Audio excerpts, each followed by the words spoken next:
இடமலம் entertainment நேர்களுக்கு வணக்கம். நம்ம தொடர்ச்சியாக பிக் பாஸ் நிகழ்ச்சியில் பண்ணிட்டு இருக்கோம். நேற்று நடந்த விஷயங்களாகவும் இன்னைக்கு நடந்துட்டு இருக்கிற விஷயங்கள் ரெண்டையும் பார்க்க போறோம். நேற்றுக்கு நாமினேஷன் ப்ராசஸ் எல்லாம் நம்ம ஏற்கனவே விவாதிச்சிருக்கோம். நேற்று அந்த நாமினேஷன் ப்ராசஸ் முடிஞ்சதுக்கு அப்புறம் பல்வேறு சம்பவங்கள் நடந்திருக்கு. இன்னைக்கும் நம்ம நேற்று சொன்ன மாதிரியே கோர்ட் டாஸ்க் கொடுத்துருக்காங்க. ஸோ அந்த கோர்ட் டாஸ்க் நடக்க போகுது. ஒவ்வொருத்தரும் ஒவ்வொரு விதமான கம்ப்ளைண்ட்ஸோட போறாங்க. இவங்க ஆதிரை வினோத் மேல ஏதோ கம்ப்ளைண்ட் கொடுக்குறாங்க பார்க்க முடியுது. வினோத்தும் ஆதிரைக்கும் அது ஒரு ப்ராப்ளமா கிரியேட் ஆகுது அப்படிங்கிறதையும் பார்க்க முடியுது. ஸோ இப்படிதான் ப்ரோமோஸ் வந்திருக்கு. அண்ட் இன்னொரு பக்கம் பார்வதி அண்ட் கமருதனுக்கு ஒரு வார்னிங் கொடுத்திருக்காரு பிக் பாஸ். அவங்க மைக்கை மறைச்சிட்டு பேசுனதாகட்டும் அதெல்லாம் வார்னிங் கொடுத்து டீ காஃபி அதே மாதிரி பால் எல்லாத்தையும் நீங்க ஸ்டோர் ரூம்ல வச்சிருங்க அப்படின்னு சொல்லி யாருக்குமே நீங்க அந்த இது கிடையாது அப்படின்னு சொல்லியிருக்கிறத பார்க்க முடியுது. ஆனா பார்வதிக்கும் கமருதனும் பண்ணதுக்காக ஏன் மற்ற ஹவுஸ்மேட்ஸ் அவர் தண்டிக்கிறாரு அப்படிங்கிறது இப்போ வரைக்கும் புரியாத புதிராக இருக்கு. ஸோ நம்ம இதெல்லாம் தான் இன்னைக்கு பேச போறோம். நான் அவங்க ஹரீஷ் முகலத்தெல்லாம் பேசுறதுக்காக பிரியா அவர்கள் எழுதியிருக்காங்க. வணக்கம் ஹரீஷ். சோ நீ சொன்ன மாதிரி நீ நேத்து ரொம்ப எதிர்பார்த்த அந்த கோர்ட் டாஸ்க் இன்னைக்கு வந்திருக்கு. சோ நம்ம எக்ஸ்பெக்ட் பண்ணினது தான், நேத்தே பேசியாச்சு அது. ஸோ இந்த கோர்ட் டாஸ்க்ல என்ன சொல்றது, வினோத்துக்கும் ஆதிரைக்கும் நிறைய முரண்பாடுகள் இருக்கிறதுனால அவங்களோட கேஸ் ஒண்ணு வருது. சபரி பார்வதியை அடிச்ச கேஸ் அது யாரு எழுதியிருக்காங்கன்றது தெரியல, அந்த ஒரு கேஸ் ஒண்ணு வருது. கொண்டு போறாங்க. சபரி அடிச்சப்போ கனி அமைதியை வேடிக்கை பார்த்தாங்களே அப்படின்னு சொல்லி கொண்டு போறாங்க. அத விஜய் சேதுபதி முடிச்சிட்டாரு. அந்த ஒரு ப்ராப்ளமே க்ளோஸ் பண்ணிட்டாரு. பட் அதை ரீஓபன் பண்றாங்க அப்படிங்கிறப்போ அது கனிக்கு ஒரு அளவுல ப்ராப்ளம் ஆகலாம். கனி அங்க அதுக்கு என்ன வாதங்கள் வைக்க போறாங்க, அவங்க அதை எப்படி நான் அப்படிதான் நான் என்னோட ஸ்டாண்டு சரி அப்படிங்கறத அவங்க எப்படி ப்ரூவ் பண்ண போறாங்க அப்படிங்கறத பார்க்கணும். இதெல்லாம் ஓட்டிங் பேட்டர்ன்ல மாற்றத்தை ஏற்படுத்தும் அப்படிங்கறத நான் பாக்குறேன். பட் ஆனா ஓட்டிங் பேட்டர்ன் படிதான் வெளியேற்றுறாங்களா அப்படின்னா கிடையாது. அப்புறம் எதுக்கு இந்த மாற்றம்ன்றது எனக்கு தெரியல. அது சப்போஸ் நம்ம பார்வதியோட இஷ்யூ எடுத்துக்கணும்னா என்ன சொல்றது, தேவையில்லாத ஒரு பிரச்சனைய மறுபடியும் ஓபன் பண்ற மாதிரி இருக்கும்ன்றதுதான். அது மேன் ஹேண்ட்லிங்ன்றது சபரி மேல அது வெளியில நடந்திருந்தா கண்டிப்பா ஒரு கம்ப்ளைண்ட் பண்ணி எஃப்ஐஆர் போடுற அளவுக்கான பிரச்சனை தான் அது. பட் ஸ்டில் சபரி அதுக்கப்புறம் கொஞ்சம் அடங்கி போனதுனால அது பூதாகரமா ஆக்க வேண்டாம் அப்படின்றது ஒரு பக்கம். அதுக்கப்புறம் இவங்க பார்வதியும் சபரிக்கும் அந்த அக்ரஸிவான அந்த ஒரு மோடு குறைஞ்சிடுச்சு. சோ அதை அப்படியே விட்டுறலாம். இதுல நீங்க கனியா சாண்ட்ராவுக்கு புரிஞ்சதா, கனிக்கு புரிஞ்சதானா, சாண்ட்ரா ஆரம்பத்துல இருந்தே பண்றதெல்லாம் பண்ணிட்டு ரொம்ப இன்னசென்ட் மாதிரி தப்பிக்கிறாங்க எல்லா விஷயத்திலயும். இப்ப இந்த இடத்துல கனி சொல்றாங்க நான் முடிவு சொல்லாமா அப்படின்னாக்கா சாண்ட்ரா ஓகே தான் சொல்றாங்க. அப்பவே சொல்லிருக்கணும், நீங்க என்ன பண்றீங்கன்னு எனக்கு தெரியல, நீங்க என்னென்ன பண்ணிட்டு போங்கன்னு சொல்லிட்டு போயிருந்தாக்கா அது பெருந்தன்மை, அது வேற விஷயம். அது பட் இப்போ பிரச்சனை இவ்வளவு பெருசா ஆனதுக்கு அப்புறம் சாண்ட்ரா இல்ல நான் எதுவுமே சொல்லல, அந்த டைம்ல டிஸ்குவாலிஃபை பண்ணலாமா அப்படின்னு கேட்டாங்க கனிக்கு. நம்மளுக்கு ரைட்ஸ் இருக்கா, டிஸ்குவாலிஃபைன்னு ரூல் இருக்கா அப்படின்னு கேட்டாங்க கனி. நம்ம தான் முடிவு பண்ணணும்னு கனி சொல்லிட்டாங்க. ஸோ அவங்களுக்கு அந்த டாஸ்க்கும் புரியல, சாண்ட்ரா டாஸ்க்கும் புரியல. ரெண்டாவது ஜட்ஜா இதை பண்ணலாமா அப்படிங்கிற ஐடியாவும் அவங்களுக்கு இல்ல. அந்த நேரத்தில் அவங்க என்ன பண்ணிருக்கணும் அப்படின்னா பிக் பாஸ் கிட்ட ஒரு ஐடியா கேட்டிருக்கணும் அவங்க. கண்டிப்பா. ஏன்னா 3 முறை அந்த டாஸ்க் நடந்தது, ரிப்பீட்டடா 3 முறை நடந்தது, அகைன் அண்ட் அகைன். ஸோ ரிப்பீட்டடா நடக்கும்போது பிக் பாஸ் கிட்ட மறுபடியும் ரூல்ஸை தெளிவுபடுத்தணும்னு ஒரு வார்த்தை கேட்டிருந்தா அங்கேயே அந்த பிரச்சனை சால்வ் ஆயிருக்கும். சாண்ட்ராக்கு அந்த ஐடியா அப்போ தோணல. பட் அதுக்கப்புறம் விஜய் சேதுபதி கேட்டதுக்கு அப்புறம் இப்படி கேட்டிருக்கலாமோ அப்படிங்கிற ஒரு ஐடியா வந்துச்சு அப்படின்னு தான் நான் பாக்குறேன். அதுதான் இப்ப அந்த ஒரு பிரச்சனை இப்ப அது ஃபவுல் கேம்ன்றதே அங்க பிரச்சனையாகும். ஏன்னா பார்வதி டிஸ்குவாலிஃபைடே கிடையாது. அந்த அப்போ இது ஃபவுல் கேம்னு ஆயிடுச்சு. அப்போ அந்த வாரம் கேப்டன் ஆனதும் ஏற்றுக்கொள்ள முடியாத ஒரு விஷயம். இது தோண்டி தோண்டி எடுக்கிறாங்க அப்படின்ற மாதிரி ஒரு பக்கம் பார்க்கப்படுது. இன்னொன்னு அமித் அங்க சொன்னது, நீயும் ஷூ போட்டுட்டு வர வேண்டியது தானே அப்படின்னு சொல்லி பேசுறது, இதெல்லாம் மனிதாபிமானம் இல்லாத ஒரு இதுவா தான் நான் பாக்குறேன் நான். ஏன்னா அமித் தேவையில்லாம அந்த மாதிரி வார்த்தைகள் விடுறது புதுசு இல்லை அப்படின்றது. ஸோ ஸ்டார்டட் இனிஷியலி தேர்ன்றது தான் அது, அந்த ஷூ பிரச்சனை அப்படின்றது இப்போ இதெல்லாம் சேர்ந்து இது பண்றப்போ என்னதான் பார்வதி ஒரு அரகண்டான ஒரு ஃபீமேலா இருந்தாலும், ஒரு அடமெண்டான ஒரு ஃபீமேலா இருந்தாலும் பார்வதிக்கு நடந்தது அநியாயம். இப்ப இவங்க மறுபடியும் அது ஒரு கோர்ட்டு தீர்ப்புன்னு கொண்டு மறுபடியும் அது ரொம்ப நார்மலைஸ் பண்ணிட்டாங்கன்னா நல்லா இருக்காது. சோ இது அப்படியே விட்டுருக்கலாமே, இது எதுக்கு இவங்க எடுக்கிறாங்கன்றது வந்துட்டு எனக்கு ஒரு பெரிய கொஸ்டின் மார்க் அது. இப்ப சப்போஸ் இன் கேஸ் வந்துட்டு பார்வதி பக்கம் ஜஸ்டிஸ் வந்துச்சுனாலும் அப்போ வந்துட்டு வெளியில சொசைட்டில அது பிரச்சனையாகும். இப்ப நீங்களே வந்துட்டு ஒரு தீர்ப்பு கொடுத்துட்டீங்க பார்வதிக்கு நடந்தது அநியாயம் சொல்லிட்டு, அப்ப அந்த அநியாயத்துக்கு பதில் சொல்லுங்க. ஏன்னா மேன் ஹேண்ட்லிங் அது, அந்த கையில பிசிக்கலா வந்துட்டு ஹார்ம் பண்ணதுனால அது சொசைட்டில பிரச்சனையாகும். சோ இது என்னத்துக்கு தேவையில்லாம இந்த கேஸ் எடுக்கிறாங்க, விளையாட்டுத்தனமா எல்லாமே விளையாட்டா கொண்டு போறதுக்கு இல்லாம இது எதுக்கு தேவையில்லாம ஒண்ணு எடுக்கிறாங்கன்றது ஒரு விஷயம். இன்னொன்னு வந்துட்டு இப்ப ஆதிரை என்ன பண்றாங்க, இப்போ இவங்க கம்ருதீனோட காம்போ வந்துட்டு சொன்னாலும் சொல்லனாலும் அது கொஞ்சம் இதுவா தான் போச்சு. அது பார்வதியை ட்ரிகர் பண்ற மாதிரி இருந்தாலும் சரி, அரோரா, கம்ருதீன் அண்ட் வினோத் வந்துட்டு 3 பேரும் வந்துட்டு சும்மா கலாய்ச்சிட்டு ஒரு இதுவா போயிட்டு தான் இருந்தது. இதுல வந்துட்டு பார்வதிக்கு வந்துட்டு அந்த பொசிசிவ்னஸ்னால வந்துட்டு அவங்க கொஞ்சம் ட்ரிகர் ஆனாங்க. ஆனா அரோராவும் வாண்டடா ட்ரிகர் பண்ணாங்க அந்த இடத்துல எல்லாம். சோ இது ஒரு பக்கம் இருந்தாலும் கூட ஆதிரை வந்து என்ன பண்றாங்க, அந்த பாண்டை பிரேக் பண்ணி அரோராக்கு வந்துட்டு தேவையில்லாத விஷயங்கள் எல்லாம் இது பண்றாங்க. இப்ப அரோராக்கு என்னன்னா, எலிமினேட் ஆயிட்டு வெளியில போனவங்க வைல்ட் கார்டுல வராங்க அப்படின்னா மக்கள் வந்துட்டு ஆதிரைக்கு சப்போர்ட்டிவா இருக்காங்க அப்படின்றத அந்த அரோரா மைண்ட்ல ரெஜிஸ்டர் ஆயிருக்கு. ஆனா கண்டிப்பா இல்ல, அதுதான் திருப்பி கம்ருதீன் கிட்ட கேக்குற அரோரா, அவங்க அப்போ வைல்ட் கார்டுக்கு ஏன் வரணும் அப்படின்றது. அது அப்படி கிடையாது, நாங்க யாருமே விருப்பப்பட்ட ஆதிரைய அனுப்பல. ஆனா ஆதிரை பேசின பேச்சுக்கள், லைக் பேட்டிகள்ல கொடுத்த பேச்சுக்கு விஜய் டிவி எப்படி திரும்ப வைல்ட் கார்டுல கூப்பிட்டாங்கன்றதே பெரிய ஆச்சரியமான ஒரு விஷயமா இருக்கு. இது எஃப்ஜேக்கும் கனிக்கு வியனாக்கெல்லாம் வந்துட்டு ஒரு செக் வைக்கிறதுக்காக தான் வர வச்சிருக்காங்கன்ற மாதிரி நாங்க எடுத்துக்கிட்டோமே தவிர, ஆதிரை ரொம்ப நல்ல பிளேயர் அதனால உள்ள கூப்பிட்டுருக்காங்கன்றதெல்லாம் கிடையாது. ஆதிரை ரொம்ப நல்ல பொண்ணு அதனால உள்ள கூப்பிட்டுருக்காங்கன்றதெல்லாம் கிடையாது. பட் அரோராக்கு தெரியாது, உள்ள இருக்கிறவங்களுக்கு தெரியாது அந்த விஷயம். பட் அரோராவும் வந்துட்டு என்ன சொல்றது, என்ன டர்ட்டி கேம் ஆட முடியுமோ ஆடிட்டு தான் இருக்கா. ஃபர்ஸ்ட் வந்துட்டு அவங்க கிட்ட பேசுறப்ப, நான் நேத்து கூட நம்ம பேசணும், நம்ம கம்ருதீன் வந்துட்டு திவ்யாவை வந்து சாப்பாடு தான் சாப்பிடுறியான்னு கேட்கறதாகட்டும், இல்ல நான் பிஞ்சிரும் சொன்னதாகட்டும், இதெல்லாம் ஏன் யாருமே கேட்கல அப்படின்னா நீயே கூட கேட்டிருக்கலாம். ஈவன் யோர் கண்டஸ்டன்ட் ஹவுஸ்மேட்ல நீயும் ஒருத்தி, நீ கேட்டிருக்கலாம். பட் நீ கேட்கல. இப்ப இன்னைக்கு என்ன இதுல வந்துட்டு இன்னொன்னு என்ன சொல்றேன், இந்த ரெமோ கேரக்டர் வந்துட்டு முதலே கொடுத்துருந்தாங்கன்னா இந்த இவன் மூஞ்சுக்கெல்லாம் நான் போயே இருக்க மாட்டேன்றதெல்லாம் நிறைய பேசினேன். அந்த என்ன சொல்றது, அந்த ஃபேஸ பத்தி எல்லாம் நிறைய பேசியிருக்கானே. இவனே கிடையாது, இவ யாரு பிஸ்கோத்துன்ற மாதிரி அந்த வார்த்தைகள் எல்லாம் பயன்படுத்தி இருக்க, எல்லாமே பண்ணிட்டேன். இப்ப கமருதீன் வந்துட்டு நல்லா பேசுறப்போ, நான் எவ்வளவு ஒண்ணு மிஸ் பண்ணேன் தெரியுமா, நான் எவ்வளவு ஃபீல் பண்ணி எல்லார்கிட்டயும் பேசினேன் தெரியுமான்னுட்டுன்னு உட்காந்துட்டு ஒரு டிராமா பண்ணிட்டு இருக்காங்க. இவங்க வந்துட்டு வெளியில வந்து பாக்குறப்பதான் தெரியும், அப்ப கூட அந்த மரமண்டைங்களுக்கு எதுங்களுக்கு ஏற போகுதுன்றது தெரியல.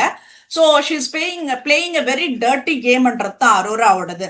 இவ்வளவும் பண்ணிட்டு இன்னைக்கு வந்து பார்வதி கிட்ட நீங்க ரொம்ப நல்லா ஆடுறீங்க, இந்த சீசனே வந்துட்டு நீங்க தான் தூக்கி பிடிச்சீங்கன்னு வந்து அவ எதுக்கு சொல்றான்றது கூட எனக்கு புரியல. இன்னைக்கு பார்த்தாக்கா அந்த ஒரு சீன் ஓடிட்டு இருக்கு, பிளாண்டா போயிட்டு இருந்தது, நீங்க தான் வந்துட்டு அதை தூக்கி நிறுத்திருக்கீங்கன்ற மாதிரி. ஜோக்ஸ் அப்பாட்ட நான் சீரியஸா பேசிட்டு இருக்கேன், உங்ககிட்ட இருக்கிற ஒரு பாசிட்டிவ சொல்லலாம்னு சொல்லிட்டு வந்தேன்னு சொல்லிட்டுன்னு ஏதோ வந்து சொல்லிட்டு போறா. எதுக்காக இவ்வளோ டிராமா பண்ணிட்டு இருக்கான்றது புரியல. இதுல என்ன பிரேக்கப் ஆயிடுச்சு, ஒன்னா சேர்ந்தாங்க, இது அதுன்னு பார்த்தாக்க பக்கத்துல படுத்துட்டு ஏதோ ஊட்டிட்டு இருக்காங்க. இவரு பிக் பாஸ் வந்துட்டு கம்ருதீன் கூப்பிட்டு லிவிங் ஏரியாவுக்கு வர வச்சு சோஃபால சென்டர்ல உட்கார சொல்லி கால் மேல கால் போட சொல்லிட்டு தான் மத்த கண்டஸ்டன்ட்களை எல்லாம் கூப்பிடுறாங்க. சோ இது என்ன வகையான டிராமான்றது எனக்கு புரியல. இன்னைக்கு வேற என்ன நடந்தது ஹரிஷ் இதை தவிர்த்து? இப்போ வரைக்கும் பார்வதிக்கும் கமலுக்கும் கூப்பிட்டு பேசினாரு. நான் எவ்வளவு முறையோ சொன்னேன் நான். பட் வந்து நீங்க மைக்கை வந்து ஒன்னு ஆஃப் பண்ணி வச்சிடறீங்க, இல்ல மைக்கை வந்து மறைச்சிக்கிறீங்க, இல்ல கழட்டி வச்சிடறீங்க. இது எத்தனாவது வார்னிங் நான் உங்களுக்கு கொடுக்கறது? அப்ப நீங்க வந்து என்ன எவ்வளவு அசால்ட்டா நீங்க நினைச்சிட்டு இருக்கீங்க அப்படின்னு ஒரு வார்னிங் கொடுத்தாரு. இதுக்கு மேல இப்படியே நாங்க வந்து அலோவ் பண்ணா சரியா வராது. ஸோ அதனால இதுக்கு பனிஷ்மெண்ட் கொடுக்குறேன். பட் இந்த பனிஷ்மெண்ட்டை நீங்க மட்டும் இல்ல மொத்த ஹவுஸும் அனுபவிக்கணும் அப்படின்னு சொல்லி டீ காஃபி பவுடர் எடுக்க சொல்லிட்டாரு. அதே மாதிரி அந்த பால் பேக்கெட் அதெல்லாம் வந்து நீங்க எடுத்து ஸ்டோர் ரூம்ல வச்சிருங்க. நீ உங்களுக்கு டீ காஃபி பால் எதுவுமே கிடையாது அப்படிங்கிற ஒரு தண்டனை கொடுத்துருக்கதா சொல்றாரு. பார்வதியும் கமருதனும் செஞ்சதுக்கு மொத்த ஹவுஸையும் பாதிக்கும். ஏன் பாதிக்கணும்? நீங்க கண்டென்ட் எடுக்கணும் அப்படிங்கிறது ஓகே, கண்டென்ட் வந்து கண்டென்ட் வாங்கணும்னு நினைக்கிறது ஓகே, பட் அதுக்காக வந்து பார்வதி காப்பாத்துற விதம் தான் அது. பார்வதி வந்து ஒரு தப்பு பண்றாங்க அப்படின்னா பார்வதியை ப்ளேம் பண்ண தான் செய்வாங்க எல்லாரும். ஆமா, எல்லாருக்கும் நீங்க காஃபி டீ பால் எல்லாம் நீங்க ஸ்டாப் பண்ணிட்டீங்கிறதுக்காக பார்வதி மேல மட்டும் ப்ளேம் விழாது, கமருதன் மேலேயும் விழுவும்னு நீங்க ஒரு தப்பு கணக்கு போட்டு பண்றீங்க. பட் கமருதன் மேல விட பார்வதி மேலதான் அதிகமான விமர்சனங்கள் வரும். கண்டிப்பா. ஆனா பார்வதியை காப்பாத்துறதா நினைச்சுக்கிட்டு கமருதனையும் சேர்த்து இதுல வந்து கோர்த்துட்டு இருக்காரு பிக் பாஸ். அது எப்படி போக போகுதுன்னு எனக்கு தெரியல. பட் அது பெரிய அளவுல இப்போ வரைக்கும் அந்த வீட்டுல யாரும் எடுத்துக்கல அப்படின்னு நான் பாக்குறேன். ஏன்னா சாண்ட்ரா சொல்றாங்க, பண்றதெல்லாம் பண்ணிட்டு இங்க வந்து எப்படி மடியில படுத்துட்டு இருக்காரு பாருங்க அப்படின்னு சொல்லி சாண்ட்ரா சொல்றாங்க பார்வதி கிட்ட.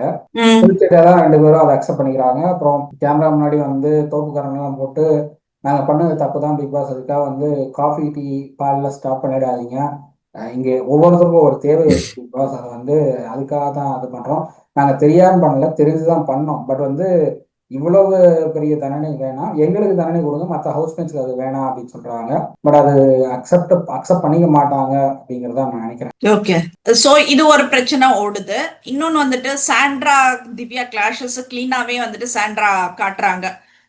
திவ்யா வந்துட்டு நம்ம முன்னாடியே வர வேண்டாம், நான் பாட்டேன் நான் சைலண்டா ஒரு இடத்துல இருக்கேன், எதுக்கு திவ்யா வராங்க அப்படின்றது ஒண்ணு. கனியை நான் ஃபேஸ் பண்றதுக்கு தயாரா இல்ல, நான் அந்த லேடி எல்லாம் நான் ஒரு கன்சிடரே பண்ணலன்னு சொல்றதாகட்டும்.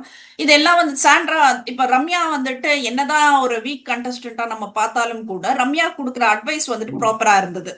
லைக் ஒரே வீட்ல இருக்கோம், இப்போ வெளியில இருந்தாக்க நம்பரை பிளாக் பண்ணிட்டு போகலாம். இப்போ ஒரே வீட்ல நம்ம கண்டஸ்டன்டா கேம் ஆட வந்திருக்கோம், நீங்க எப்படி அவாய்ட் பண்ண முடியும், பிடிக்கலனாலும் இது பண்ணிட்டு போகலான்ற மாதிரி அந்த ரம்யா அட்வைஸ் வந்துட்டு மத்தவங்களுக்கு ஓகேவா கொடுக்குற இருந்தது. அட்வைஸ் தான் கரெக்டா இருக்கு, அவங்க கேமை பார்க்க மாட்டேங்கிறாங்க, அதை அதுதான். பண்ண மாட்டாங்க, அது அடுத்தவங்களுக்கு எனக்கு கரெக்டா பண்ணி கொடுத்துடுறாங்க. ஸோ அந்த அட்வைஸ் எனக்கு ஓகேவா தோணுச்சு எனக்கு.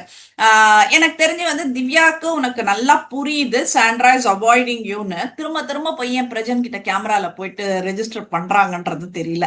அது தேவையில்லாத ஒரு விஷயம். அது அவங்களுக்கு ஏதோ ஒண்ணு மனசுல பட்டிருக்கு, உன்னாலதான் பிரஜன் வெளியில போனாருன்றது வந்துட்டு அவங்களுக்கு ரொம்ப ஹைலைட் ஆன மாதிரி ஒரு விஷயமா பதிஞ்சு போயிடுச்சு.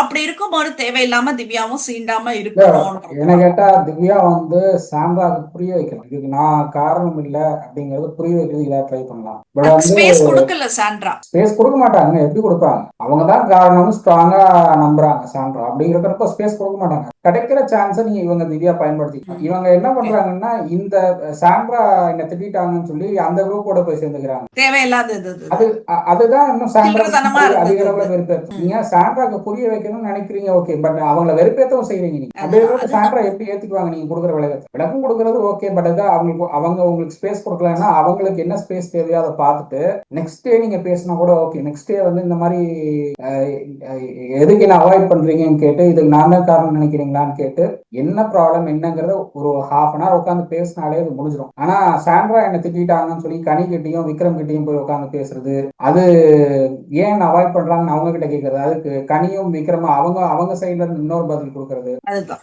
எனக்கு இது புரியல. இது திவ்யா தெளிவான கேம் ஆடிட்டு இருந்தாங்க, பட் ஏன் வந்து திடீர்னு கனி கிட்டயும் விக்ரம் கிட்டயும் அவங்க வந்து ஒரு அட்வைஸ் கேட்டு பண்றாங்கன்னு எனக்கு புரியல. சாண்ட்ராவுக்கு வந்து திவ்யா மேல ஒரு பிரச்சனை ஒரு கோபம் இருக்குன்னா அதை வந்து கரெக்டா என்ன ஏதுன்னு அனலைஸ் பண்ணி அதுக்கு சொல்யூஷன் தேட வேண்டியது திவ்யா தான், சாண்ட்ரா கிடையாது. கண்டிப்பா கண்டிப்பா. அதை விட்டுட்டு சாண்ட்ரா இன்னும் வெறுப்பேற்ற விதத்துல நடந்துக்கிட்டு சாண்ட்ரா நான் சொல்றதை கேட்கவே மாட்டேங்கிறாங்கன்னு கேமரா முன்னாடி வந்து பதிவு பண்றதுல யூஸ் இல்லைன்னு நான் நினைக்கிறேன். யூஸ் இல்ல. இது வெளியில போயிட்டு பார்த்தாலும் திரும்ப பிரச்சனை தான் வரும். அது எனக்கு தெரிஞ்சு வந்துட்டு தேவையில்லாத வேலை அந்த கேமரா முன்னாடி ரெஜிஸ்டர் பண்றது அப்படின்றதுதான். ஸோ அதுக்கப்புறம் சாண்ட்ரா பண்றதும் வந்துட்டு எனக்கு ரொம்ப இரிட்டேட்டிங்கா இருக்கு. என்னமோ இழவு வீடு மாதிரி ஒரு இது பண்ணிட்டு இருக்காங்க. பிரஜன் ஒரு ஆளுதான். பிக் பாஸ் நாமினேஷன் டைம்ல சொன்னாரு, கதவு திறந்திருக்குன்னு ஓடி போயிடாதீங்க அப்படின்னாரு பிக் பாஸ். ஓகே, அந்த இது போடுறப்போ பேப்பர் போடுறப்போ நாமினேஷன் அதுதான். ப்ராசஸ் சொன்னாரு. ஆமா, நான் என்ன சொல்றேன், ஓகே ஃபைன், நீ உன்னோட கேமை நீ ப்ளே பண்ணலாம் அப்படின்றதுதான். இப்ப எல்லாமே சொல்ற, போயிட்டு அப்பப்ப கேமரா முன்னாடி போயிட்டு பிரஜன்ட்ட பேசுற, குழந்தைங்கள பாத்துக்கோ, வெளியில கூட்டிட்டு போ, வேணும்ன்றத வாங்கி கொடு, எல்லாமே சொல்ற, ரெஜிஸ்டர் பண்ற, அது நல்லாவே சொல்லலாமே, எதுக்கு இன்னும் அந்த முகத்தை அப்படி வச்சுட்டு இப்ப இருக்கிற எல்லாம் ஏற்கனவே அது லட்சணம் அந்த சீசன் 9 இதுல இது வேற ஒப்பாரி வச்சுட்டு அழுதுட்டு இல்ல ஒரு உட்காந்துட்டு 2 நாள் ஓடுங்க. 2 நாள்ல வந்து பிரஜன் வெளியில போயிட்டாரு, குழந்தைங்க எப்படி இருப்பாங்க, இந்த மைண்ட் செட் 2 நாள் இருக்கும். பார்வதியோட அவங்க இருக்காங்கிறதுனால கேம் மாறிடுவாங்க. ஏன்னா பார்வதி வந்து பிரஜனை விட சாண்ட்ராவோட கேம் தான் எனக்கு பிடிச்சிருக்கு அப்படின்னு சொல்லி ஆமா சாண்ட்ராவை தேர்தலுக்கு என்னெல்லாம் பண்ணணும் அதெல்லாம் பண்ணிட்டு இருக்கிறத பார்க்கணும். பண்ணிட்டு இருக்காங்க. அதனால பார்வதியோட அவங்க இருக்கிறது என்னை பொறுத்தவரை சாண்ட்ராவுக்கு ஒரு பெரிய பிளஸ். நல்ல விஷயம் தான் அது. சோ இது இந்த மாதிரி இது ஆளாளுக்கு ஒரு பக்கம் இது பண்ணிட்டு இருக்காங்க. இப்போ ரம்யா வந்துட்டு இப்போ என்ன சொல்றது, எல்லாருக்குமே வந்துட்டு டார்கெட் இப்ப ரம்யான்ற மாதிரி ஆயிடுச்சு. எல்லாருக்குமே இப்ப புரியுது, அவங்க சும்மா இவ்வளவு நாள் வந்துட்டு ஓட்டிட்டாங்க அப்படின்றது வந்துட்டு எல்லாருக்குமே கொஞ்சம் டென்ஷன் ஆகுது. அவ வந்து இதாயிட்டாளே, தலை ஆனாளே அப்படின்ற மாதிரி அந்த ஒரு இதுவும் எரிச்சலும் வந்துட்டு எஃப்ஜேல இருந்து எல்லாருக்குமே இருக்குது. அந்த எரிச்சலை வந்துட்டு வெளியில ரொம்ப அழகாவே காட்டிட்டு இருக்காங்க எல்லாருமே. ஸோ ஏன்னா நாமினேஷன்ல பாக்குறப்ப அதை மிஸ்யூஸ் பண்ணிட்டாங்கன்னுட்டு எஃப்ஜே சொல்றப்ப டே நீ என்னடா பண்ண அப்படின்ற மாதிரி தான் இருந்தது. நம்ம ஒருத்தர் சொல்றோம்னா நம்மளுக்கு அது கூச்சமா இருக்கும்ல, நம்மளையும் அதுதான் ரெஜிஸ்டர் பண்ணிருக்காங்கன்றப்ப நம்மளுக்கு கூச்சமா இருக்கும். அவனுக்கு அந்த கூச்ச நாச்சமே இல்லாம அவன் அதை தான் சொல்லிட்டு இது பண்றான். சரி, இது எல்லாம் ஒரு பக்கம் போயிட்டு இருக்கும் போது இப்போ இந்த விக்கல்ஸும் வந்துட்டு அவரோட கேமா அவர் ஒரு பக்கம் விளையாடிட்டு இருக்கிறத பார்க்க முடியுது. ஸோ இது இன்னைக்கு வந்துட்டு ஃபுல்லா இன்னும் 3 நாள் தொடர்ந்து வந்து அந்த கோர்ட் டாஸ்க் தான் ஓட போகுது. அது எவ்வளவு சுவாரஸ்யமா இருக்க போகுதுன்றது நம்மளுக்கு தெரியாது. ஆனா ஜட்ஜா வந்து அமித்தும் திவ்யாவும் தேர்ந்தெடுத்தது வரைக்கும் எனக்கு அது ப்ராப்பரா இருக்கிற மாதிரி தான் தோணுது. 2 பேர் ஜட்ஜா இருக்காங்க அப்படிங்கிறப்போ அது நல்ல விஷயம்னு நான் பாக்குறேன். பட் ஜட்ஜும் மாறுபடுவாங்க அப்படின்னு தான் நினைக்கிறேன். ஏதாவது இடத்துல ஜட்ஜையும் மாத்துவாங்க அப்படின்னு தான் நினைக்கிறேன். ஏன்னா எப்படியும் வந்து ஏதாவது ஒரு பஞ்சாயத்துல திவ்யா மேலேயே பஞ்சாயத்து வரதுக்கான பாசிபிலிட்டிஸ் இருக்கும். திவ்யா சாட்சி சொல்றக்கூடிய நிலைக்கு கூட தள்ளப்படலாம். சோ அப்படிப்பட்ட சூழல்ல ஜட்ஜும் மாறுவதற்கான பாசிபிலிட்டிஸ் பாக்குறேன். சோ அதனால அவ்வளவு ஈஸியெல்லாம் இதை விட மாட்டாங்க. பட் வந்து கொஞ்சம் இன்ட்ரெஸ்டிங்கா கொண்டு போனா பெட்டரா இருக்கும். எனக்கு வந்து ஒண்ணுமே இல்ல டாஸ்கா வச்சுக்காம இன்ட்ரெஸ்டிங்கா கொண்டு போனா பெட்டரா இருக்கும். பார்வதி கொடுக்குற புகாருக்கு கொஞ்சம் கூடுதலா நீங்க வந்து ஃபோக்கஸ் கொடுத்தாங்க அப்படின்னா அது இன்னும் இன்ட்ரெஸ்டிங்கா போகும். ஏன்னா பார்வதி கனியை மட்டும் மையப்படுத்தினது கிடையாது, கனிய சபையை மட்டும் மையப்படுத்தினது கிடையாது, அது சாண்ட்ராவையும் மையப்படுத்தின விஷயம். சாண்ட்ரா வந்து தன்னை நிரூபிக்கிறதுக்கு இதுதான் சான்ஸ். ஓகே, பட் இந்த புகார் கொடுத்தது பார்வதி தானா? சோ அதுக்கு வந்துட்டு அப்ப அவங்களுக்கு வந்துட்டு இன்னும் அது இதாகலன்றதுதான், மனசு ஆறல அப்படின்றதுதான் பார்க்க முடியுது. இது சாண்ட்ரா ஒரு நல்ல சான்ஸ். சாண்ட்ரா வந்து தன்னை நிரூபிக்கிறதுக்கு உங்களுக்கு நல்ல சான்ஸ். அது வந்து நான் ஜட்ஜா இருந்தேன், எனக்கு இப்படி தோணுச்சு, பட் நான் அதை வெளிப்படுத்த முடியல அப்படின்னு ஒரு நல்ல ரீசன் சொன்னாங்க அப்படின்னா அது அவங்களுக்கு இன்னும் பெரிய ஒரு பிளஸ் ஆகும். கண்டிப்பா.